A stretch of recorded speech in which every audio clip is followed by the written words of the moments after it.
Hi friends, welcome back. എല്ലാവർക്കും തനിഷിക്ക് വേൾഡിലേക്ക് സ്വാഗതം. ഇന്ന് വന്നിരിക്കുന്നത് ഗോതമ്പ് പൊടി വെച്ചിട്ട് തയ്യാറാക്കാവുന്ന നല്ല ടേസ്റ്റി ആയിട്ടുള്ള ഒരു ഈവനിങ് സ്നാക്ക് റെസിപ്പി ആയിട്ടാണ്. അപ്പോൾ നമുക്ക് എങ്ങനെയാണിത് തയ്യാറാക്കുന്നതെന്ന് കണ്ടു നോക്കാം. ഇതിനായിട്ട് ഞാനിവിടെ 1 കപ്പ് ശർക്കര എടുത്തിട്ടുണ്ട്. അതൊരു പാത്രത്തിലോട്ട് ഇട്ട് കൊടുക്കാം. എന്നിട്ട് ഇതിലേക്ക് 1.5 കപ്പ് വെള്ളം ഒഴിച്ചിട്ട് നമുക്ക് ശർക്കര പാനി തയ്യാറാക്കിയെടുക്കണം. ഞാനിവിടെ എടുത്തിരിക്കുന്നത് വെളുത്ത ശർക്കരയാണ്.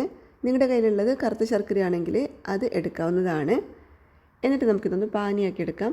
അങ്ങനെ ഒറ്റനൂൽ പരുവൊന്നും ആവേണ്ട ആവശ്യമില്ല, ജസ്റ്റ് ഒന്ന് പാനിയാക്കി എടുത്താലും മതി. അങ്ങനെ ഇതിവിടെ തയ്യാറായിട്ടുണ്ട്. ഇനി സ്റ്റൗ ഓഫ് ചെയ്തിട്ട് ഇതിന് ചൂട് പോകാനായിട്ട് മാറ്റി വെക്കാം. ആ ഒരു സമയത്ത് ഒരു പാത്രത്തിലോട്ട് 1 കപ്പ് ഗോതമ്പ് പൊടി ഇട്ട് കൊടുക്കാം. ഇതിലേക്ക് 1/2 കപ്പ് അരിപ്പൊടിയും 1/2 കപ്പ് ചിരകിയ തേങ്ങയും ചേർത്ത് കൊടുക്കാം. ഒപ്പം തന്നെ 1/4 ടീസ്പൂൺ ബേക്കിംഗ് സോഡയും 1 നുള്ള് ഉപ്പും ചേർത്ത് കൊടുക്കാം. ബേക്കിംഗ് പൗഡറല്ല, ബേക്കിംഗ് സോഡ തന്നെ യൂസ് ചെയ്യണേ. ഇനി ഇതിലേക്ക് നമ്മൾ തയ്യാറാക്കി വെച്ചിട്ടുള്ള ശർക്കര പാനി ചേർത്തിട്ട് നമുക്ക് ഈ ബാറ്റർ ഒന്ന് തയ്യാറാക്കിയെടുക്കണം. ശർക്കര പാനി ഒരുമിച്ച് ഒഴിച്ചു കൊടുക്കരുത്, കുറച്ച് കുറച്ചായി ഒഴിച്ചു കൊടുത്തിട്ട് വേണം ഈ ഒരു ബാറ്റർ തയ്യാറാക്കിയെടുക്കാനായിട്ട്. അപ്പോൾ കുറച്ച് കുറച്ചായിട്ട് ഒഴിച്ചിട്ട് ഇതുപോലെ ഒരു വിസ്ക് ഉണ്ടെങ്കിൽ വിസ്ക് വെച്ചിട്ടോ അല്ലെങ്കിൽ സ്പൂൺ വെച്ചിട്ടോ നമുക്കിതിങ്ങനെ മിക്സ് ചെയ്ത് കൊടുക്കാം. അങ്ങനെ ഞാനിവിടെ ഇത് മുഴുവനായിട്ട് എടുത്തിട്ടുണ്ട്. അപ്പോൾ നിങ്ങൾ ചേർത്ത് കൊടുക്കുമ്പോൾ കുറച്ച് കുറച്ചായി ചേർത്തിട്ട് മിക്സ് ചെയ്താൽ മതി. കാരണം നമ്മുടെ ബാറ്റർ ഒത്തിരി ലൂസാവാനും പാടില്ല, എന്നാൽ ഒത്തിരി തിക്കായി പോകാനും പാടില്ല.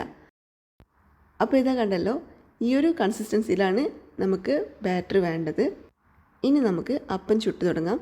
ബാറ്റർ തയ്യാറായ ഉടനെ തന്നെ നമുക്ക് അപ്പം ചുട്ട് തുടങ്ങാവുന്നതാണ്.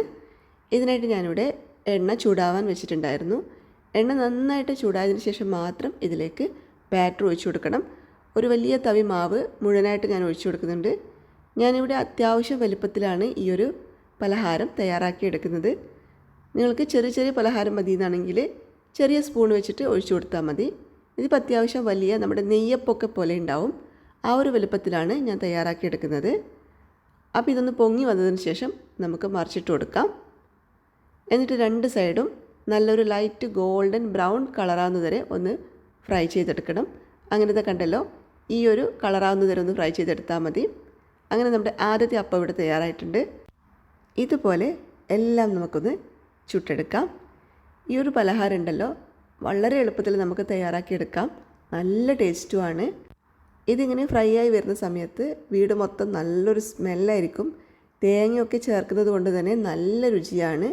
പെട്ടെന്നൊരു ഗസ്റ്റൊക്കെ വരുന്ന സമയത്ത് നമുക്ക് എളുപ്പത്തിൽ ഉണ്ടാക്കിയെടുക്കാനും പറ്റും. ഇതുപോലെ എല്ലാം ഒന്ന് തയ്യാറാക്കിയെടുക്കാം.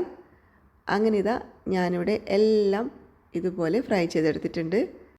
ആ ഒരളവിൽ നമുക്ക് ഇത്ര അപ്പമാണ് കിട്ടിയിട്ടുള്ളത്.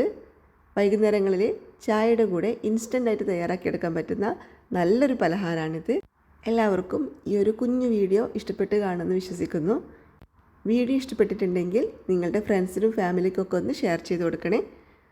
അതുപോലെ വീഡിയോ ലൈക്ക് ചെയ്യാനും കമൻറ്റ് ചെയ്യാനും ആരും മറക്കരുത്.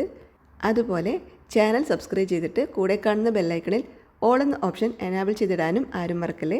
നമുക്ക് വീണ്ടും പുതിയൊരു വീഡിയോ ആയിട്ട് കാണാം.